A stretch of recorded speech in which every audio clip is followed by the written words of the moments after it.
That's like the guy who's going to go to Kentucky. By the way, Kentucky did call me, and They should have called you. no. The The great first Mike call Kern. Let me just introduce you because two legends of the Daily News, Dick Girardi and the Colonel, the great Mike Kern. Colonel, man, it's good to see you, buddy. Buongiorno. I apologize. I'm talking from my son's back porch. We're watching our grandkids today, so grandmom's up there doing her thing. So, hey, You're a how's good your man. dad doing? One of the great men I've met. He helped make that trip that we went on. He was awesome. I loved him. I loved all your relatives. They were great. Ah, thank you, brother. My father, Anthony Gargano, doing very Oh, well. We went to Italy with the Gargano travel when last summer we went to the was Amalfi awesome. Coast. Awesome. It was awesome. I could talk forever about that. So, and if you want me to, I will. It's okay. Well, you know what? It was funny. My wife said, I love the Kerns. Like they made the trip because you were just so fun. Like you have a great fun. You enjoyed every moment. Like you have a good zest for life. And we went to Hawaii for our 40th last October. It was like our fourth trip there to Maui. We always have fun. And in Maui, we did nothing. We sat on the beach. We talked to everybody. So there's people next to us on the beach. We're talking to them. This guy, I got stories I can tell. This guy gave this thing he made for my wife. He was making it on the beach. This bowl that came from a tree that had burned down in Lahaina. And he gave it to us, and he gave us this flower and had us recite wedding vows. Oh, that's beautiful. Trips are all about people, Ant. That's what Yes. I mean. They're about seeing the Coliseum and seeing Pompeii, and I get all that. But we've had dinner like 2 or 3 times with one of the couples that we went on the trip with, John and Peg. Oh, get out of here. That's So we stayed beautiful. in touch. Nah, the people, that group of 34 people, you could not have put together. And I say this, I'm not BSing. A better group of people. That's all my wife and I have talked about. Well, you're right. When you travel, it is all about the encounters, right? And you're a journalist and you understand this, and the idea of meeting people from different cultures and sharing stories and and we all crave that human warmth, that human connection, that warmth you get, and that's kind of what, to me, I've always loved traveling. Like I've always loved to just kind of sit in a cafe and talk to the locals and see where they go and really kind of understand their customs and ways. First thing we do when we go somewhere usually is ask locals where they eat. Yeah. That's usually the first thing we do. But when you're like, and again, we didn't know what we were getting into when we went. It was just, spur of the moment thing. Let's say when we were in Capri that day, and me and my wife sitting there, and Vince and his family, and your dad came over to our table and said, "Do you mind if I have lunch with you?" Oh, are you kidding me, man? Are you kidding me? Like, no. Come on, man. And who was the guy? Ralph. We had breakfast with him like every day. No, it was. I hardly recommend anybody that's watching this. You can go on one of Anthony's trips to Italy. Go. Well, it's my wife and Vince. They have they do a great job. Hey, so let me ask you. Let's talk ball, and let's talk first before we get into the college game, because you covered the college game, and also the Masters begins this week. I do want to ask you Sixers because of Tyrese, and you saw last night. It was just fun because it's a double overtime game. You get to see Wemby and you see Tyrese.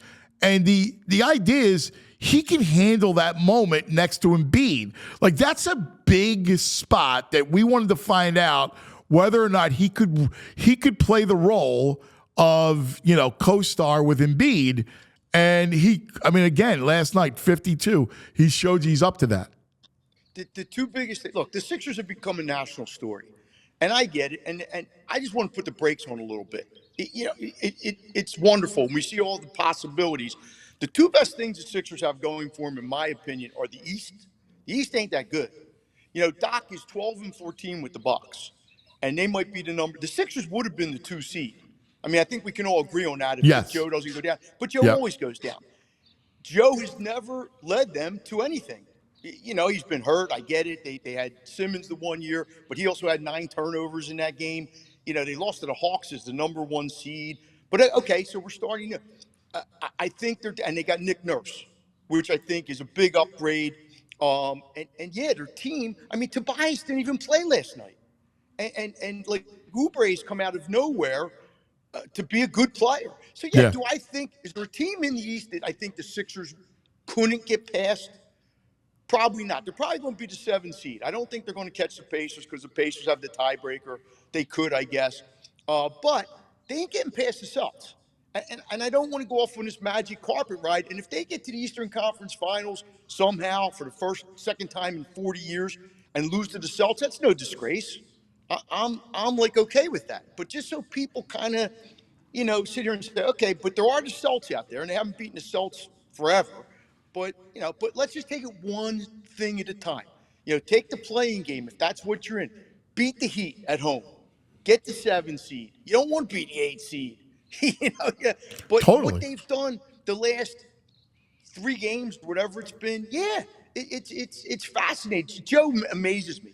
As much as he frustrates me, what he's done coming back and look, he's basically been a jump. But what he's done when he's played, yeah, and Tyrese and it's something to get excited about. It takes your mind off the Flyers. Yeah. Yeah. It's always something in Philadelphia, Dan, right? It's always something, right? You covered college basketball, Temple. I mean, the whole thing. I know you probably have many Dawn Staley stories, and so we celebrate one of our own last night. Look, Gino's the best coach in women. He's John Wooden of women. He's from Norristown, right? We had Jay Wright. You have Dawn now. You had John Chaney. You had we could list all these guys, right? It's just she is fantastic. I'm not a big women's basketball fan through my whatever. She was the one person that I would watch play. I love to watch her play. I love point guards. I like watching Taurasi. Caitlin Clark is just, what she's done is phenomenal. But Dawn and what she did last with this team, losing the whole team. Most of the team from last year where they were devastated, losing an unbeaten season. You lose to Iowa, and you have a whole year to think about that.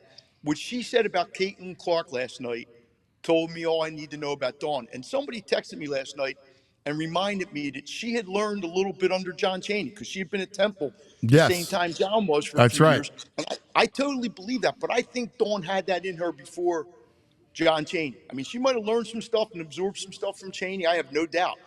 But I think that's always been the person, Dawn. She's North Philly tough, man. That's her, Hank Gathers, Bo Kimball. We could name others, but Pooh Richardson, on and on and on. She's a Hall of Fame player and a Hall of Fame coach. I knew you were going to say that. You can say that. Beautiful. Yes, she is. Yeah, beautifully put. Beautifully stated. Yeah. But you heard what she said about Caitlin, right? Like when she was doing the post game, and she took like 2 minutes just to say how great Caitlin Clark was, which I thought was really put everything into perspective. You know what? It's funny. I thought the same thing. I was like, just respect for the game, respect for your opponent. Caitlin's greatness. I thought that was cool. I did. I think you for the good of the sport. Forget men's, women's. You got to do that. I don't know if there's still a Sports Illustrated. I can't keep paying attention to what's going on. She's the sports person of the year. Hands down, right? It's not even what she's done to elevate the women's game this year. Now, where will it go from here? Who because there's been great players before her, probably greater players when you really think about it. But what she did this year to captivate a nation, right? And even make it better than men's basketball. When you really think about it, this year, I'm just talking about this year, is you couldn't have written this. Let me ask you about the men's championship tourney tonight. Then we'll get to the Masters. DJ's calling for a blowout. He thinks he hasn't been wrong. He's calling for a blowout with UConn. Hey, I got a great stat for you.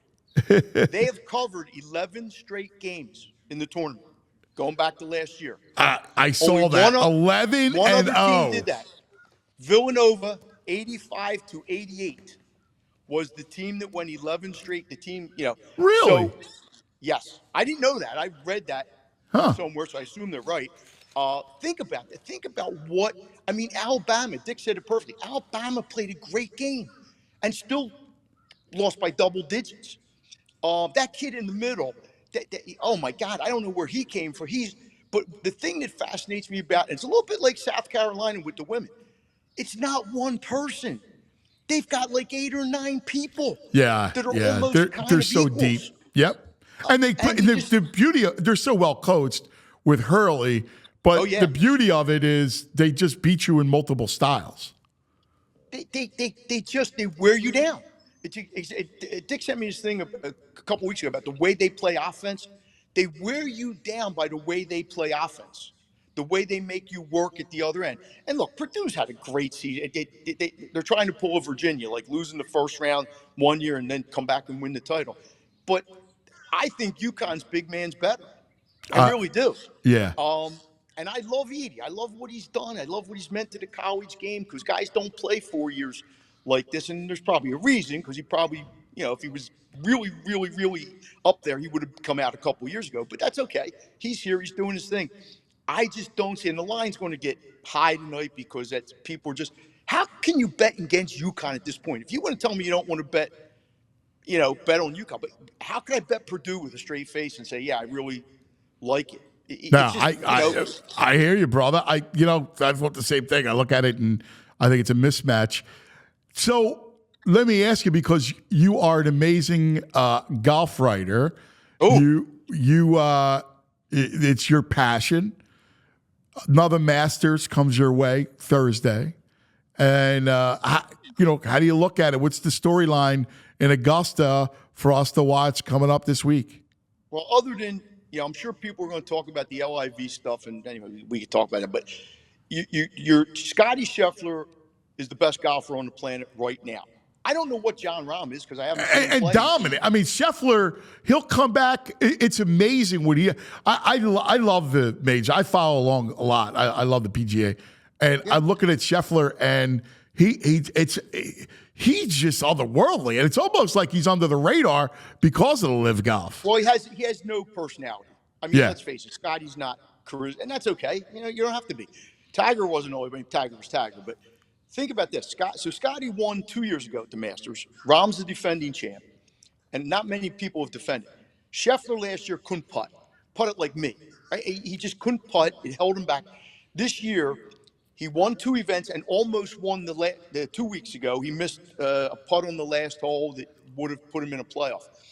He had played 29 straight rounds under par. And the only reason he didn't get to 30 was because he 3-putted on the last hole from 7 feet and missed a 2-footer. So he's the favorite.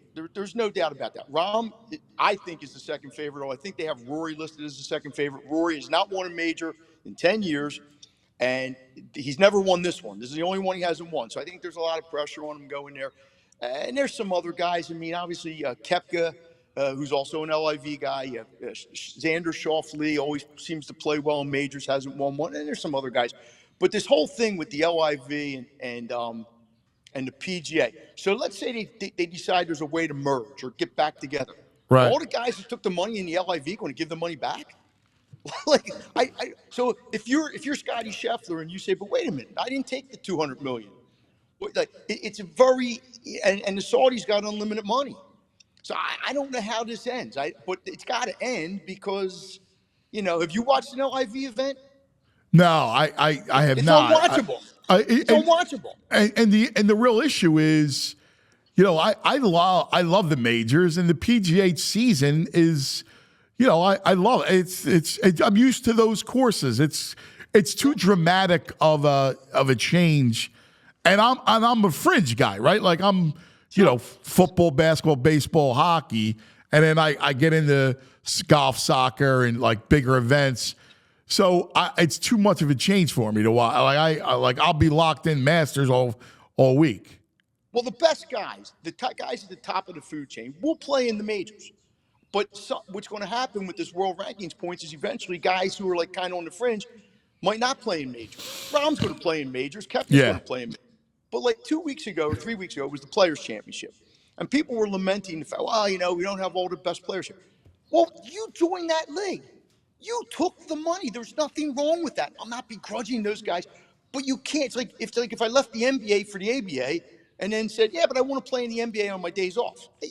You can't do that. You made a decision. You knew what the ramifications might be. But this week, you will have Koepka, you will have Rahm, you will have Patrick Reed, you'll have DeChambeau. I think I'm going to get DeChambeau will be there. So there'll be guys there. Is there a long Sergio's a shot chance. you would like? Is there anybody that you go, hey, keep an eye out for this I'm guy? always I'm a Xander Schauffele guy now. He plays well in the U.S. Open a lot. So I'm in this pool where I got to pick a guy every week, but I got to pick him in December before the year starts. Is I that a have Bob Rahm Cooney this week. pool? Yeah. Oh, yeah. And then, I sit there and curse guys out, halfway through the year when they don't play. So I have Rahm this week, but like I said, I took that in December. Nobody repeats it. John Rahm I don't know what he's been doing. Scheffler has to be the favorite. I hate betting chalk. I don't like betting the favorite guys. So I would probably look at a guy like Schauffele, who might be 18-1. 20-1, something like that. The guy Wyndham Clark's been playing really well. He won the U.S. Open last year. He's been playing really well. But yeah, Augusta. Look, and I can tell you this: I covered 7 or 8 British Opens, 4 or 5 at St. Andrews. There's nothing like Augusta, and I love the British Open's different because you're over there. Augusta's Augusta. It's like spring. This is spring. Yeah. This week, forget the Phillies starting. Yeah. This is spring. And, because the course, you see all the things. Yeah, Everything's azaleas. familiar. Yeah. And by the way, the biggest news this week is Strider getting hurt. Am I right or wrong? I was talking about Strider getting hurt is seismic. That's a game changer, right? Yeah, it's seismic. No, the Phillies. The Braves are good. No, it's their division now. Yeah, the Braves can still hit, and they're going to go out and get a pitcher. We know that. But I said before the year, the Phillies should not concede the division. If you're the Phillies, you should not say, hey, but the Braves were probably the better team. Well, now I'm not so sure. And I'm not sure winning the division sets you up for any better run, because we've seen that kind of backfire too. And the Dodgers are always going to be there, although they always find a way to screw it up. But, man, Spencer Strider going down, that was like seismic, I thought. But it's April, so I guess. No. You can't I don't think you can overstate it. I think it's that important. Colonel, so good to see you, buddy. Hey, massive 4-game series with the Buccos this week, brother. I love it. Well, I'll get you soon, man. You're the best, Mike. Thanks, my brother. You got it, babe. Take care. Happy our happy Eclipse Day to you. I'm not watching that. No. That's for everybody. I'll watch it on TV. You're going to hear 30 stories tomorrow about people who lost their retina. Yeah. Hey, come on, yeah, man. I'm out on losing my retina. I hear you. Thanks, buddy. I've lost too many other body parts. Oh, you're the greatest. Mike Kern, ladies and gentlemen.